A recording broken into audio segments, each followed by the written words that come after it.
नमस्कार मित्रों, अनंत कथा सागर चैनल में मैं डॉक्टर आदित्य पाराशरी आपका फिर स्वागत करता हूं। महाभारत कथाओं की श्रृंखला को आगे बढ़ाते हुए उद्योग पर्व की कथाएं चल रही हैं और संजय जो है कौरवों की सभा में अपना संदेश सुना रहे हैं और संदेश सुनाने के बाद कुछ देर ठहरते हैं।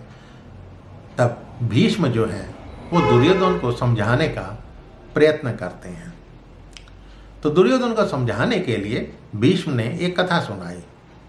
ये एक समय बृहस्पति और शुक्राचार्य ब्रह्मा जी की सेवा में उपस्थित हुए कि वहाँ इंद्र सहित मरुदगण, अग्नि, वासुगण, आदित्य, सप्तऋषि, गंधर्व तथा श्रेष्ठ जो भी अप्सराएं थीं वो वहाँ पे उपस्थित थीं। उसी समय पुरातन देवता जो है नर नारायण ऋषि जो है उधर आ निकले और उन सब के तेज का जैसे अपहरण करके हुए स्थान लांघकर चले गए।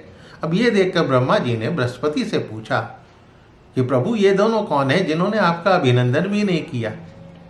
ब्रह्मा जी बोले ये नर और नारायण हैं जो अपनी तपस्या तथा तेज से अत्यंत प्रभावशाली होने के कारण भूलोक से ब्रह्मलोक में आए हैं।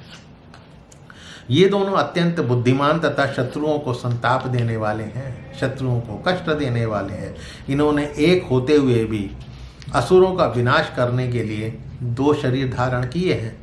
देवता और गंधर्व सभी इनकी पूजा करते हैं। देवासुर संग्राम के समय देवताओं ने उन दोनों नर नारायण से वरदान मांगा कि भगवान आप हमारी सहायता करें। तब नर नारायण ने कहा कि जो कुछ चाहते हो वो हम करेंगे। तब इंद्र ने दैत्यों और दानवों पर विजय पाई थी। एक समय नरस्वरूप अर्जुन उन्होंने हजारों पौलोम तथा कालखंज नामक दानवों का संहार किया है। इन्होंने जंब नामक राक्षस का एक ही भाले से संहार कर दिया था। इन्होंने ही संग्राम में 60,000 निवात कवचों को पराजित कर दैत्यों के हिरण्यपुर नगर पर कब्जा कर लिया था, उसको तहस नहस कर दिया था। नारायण स्वरूप कृष्ण ने ही खांडव वन में बहुत से हिंसक जानवरों को यमलोक पहुंचाया था। दुर्योधन ये दोनों महान पराक्रमी है, परस्पर मिले हुए महारथी वीर श्री कृष्ण और अर्जुन पुरातन देवता नर और नारायण ही है। इस मनुष्य लोक में इन्हें कोई नहीं जीत सकता है। नारायण और नर एक ही सत्ता है, परंतु लोकहित के लिए 2 शरीर धारण करके ये प्रकट हुए हैं। तुम कृष्ण को हाथों में शंख, चक्र और गदा लिए गांडीवधारी अर्जुन के साथ जब प्रलय मचाते हुए देखोगे तब तुम्हें मेरी बातें याद आएंगी। दुर्योधन यदि तुमने मेरी बात नहीं मानी तो तुम्हारे सारे संबंधी, सगे संबंधी, तुम्हारे भाई सब मार डाले जाएंगे। एक तुम ही ऐसे हो जो अभिशप्त खोटी बुद्धि वाले सूत पुत्र कर्ण, शकुनी तथा दुशासन का अनुसरण करते हो, उनकी बात मानते हो, उनके कहने पर चलते हो। अब जो है कर्ण ये सुनकर जो है उसको मिर्च लग गई, आहत हो गया। बोला पितामह मैं क्षत्रिय धर्म का पालन कर रहा हूँ, धर्म से कभी मैं भ्रष्ट नहीं हुआ। जो आप मेरे लिए ये कह रहे हैं ये ठीक नहीं है, अनुचित है। ये मुझ में कौन सा दुराचार है जो आप मेरी निंदा कर रहे हैं। मैं युद्ध भूमि में पांडवों को अवश्य मार डालूंगा। अपने विरोधियों से संधि कैसे की जा सकती है।